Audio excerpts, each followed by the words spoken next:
السلام علیکم ورحمۃ اللہ وبرکاتہ۔ بسم اللہ الرحمن الرحیم۔ شروع کرتا ہوں اللہ تعالیٰ کے نام سے جو بڑا مہربان اور نہایت رحم کرنے والا ہے۔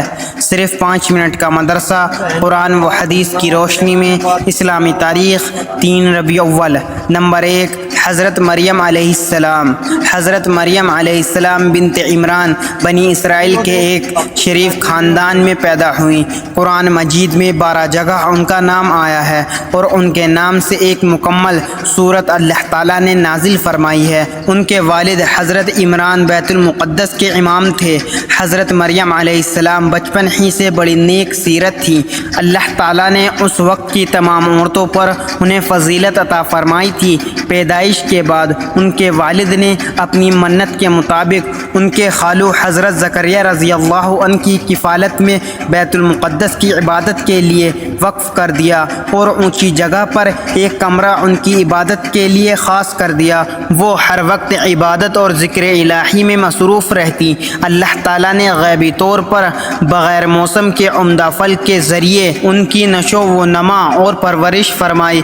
جب حضرت مریم علیہ السلام بڑی ہو گئیں تو اللہ تعالیٰ نے فرشتے کے ذریعے بشارت دی کہ تمہیں ایک بیٹا عطا کیا جائے گا جس کا نام عیسیٰ ہوگا اور دنیا و آخرت میں بلند مرتبے والا ہوگا، اور بچپن ہی میں لوگوں سے بات کر کے آپ کی پاک دامنی کی بشارت دے گا۔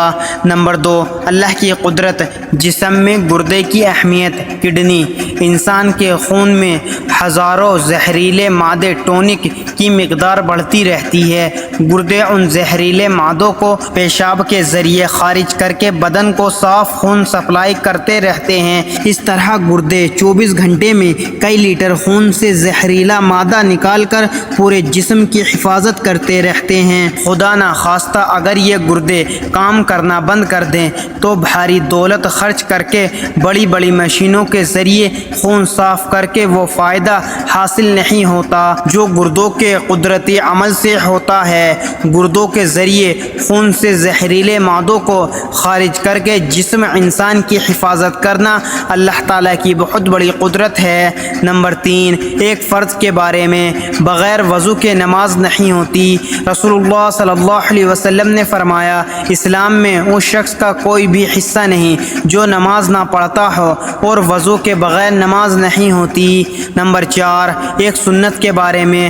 دروازے پر سلام کرنا۔ رسول اللہ صلی اللہ علیہ وسلم جب کسی کے گھر کے دروازے پر آتے تو بالکل سامنے کھڑے نہ ہوتے بلکہ دائیں طرف یا بائیں طرف تشریف فرما ہوتے اور السلام علیکم فرماتے۔ نمبر 5، ایک اہم عمل کی فضیلت۔ اللہ کا ذکر کرنا۔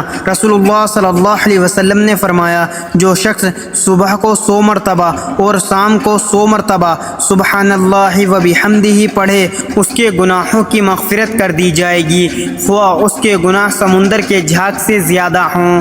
نمبر 6، ایک گناہ کے بارے میں۔ مہر ادا نہ کرنا۔ رسول اللہ صلی اللہ علیہ وسلم نے فرمایا، جس آدمی نے کسی عورت سے مہر کے بدلے نکاح کیا اور اس کا مہر ادا کرنے کا ارادہ نہ ہو تو وہ زانی کے حکم میں ہے، اور جس آدمی نے کسی سے قرض لیا پھر اس کا قرض ادا کرنے کی نیت نہ ہو تو وہ چور کے حکم میں ہے۔ نمبر 7، دنیا کے بارے میں۔ مال کی چاہت۔ رسول اللہ صلی اللہ علیہ وسلم نے فرمایا، لوگوں پر ایک زمانہ ایسا آئے گا جس میں لوگوں کو اپنے مال کی زکوٰۃ دینا بہت بھاری گزرے گا۔ نمبر 8، آخرت کے بارے میں۔ تقوی اور پرہیزگاریوں کا انعام۔ قرآن میں اللہ تعالیٰ فرماتا ہے، جو لوگ پرہیزگاری اور تقوی کے پابند تھے اللہ تعالیٰ ان کو کامیابی کے ساتھ جہنم سے بچا لے گا اور نہ ان کو کسی طرح کی تکلیف پہنچے گی اور نہ وہ کبھی غمگین ہوں گے۔ نمبر 9، طب نبوی سے علاج۔ مسواک کے فائدے۔ رسول اللہ صلی اللہ علیہ وسلم نے فرمایا، مسواک منہ کی صفائی اور خدا کی رضامندی کا ذریعہ ہے۔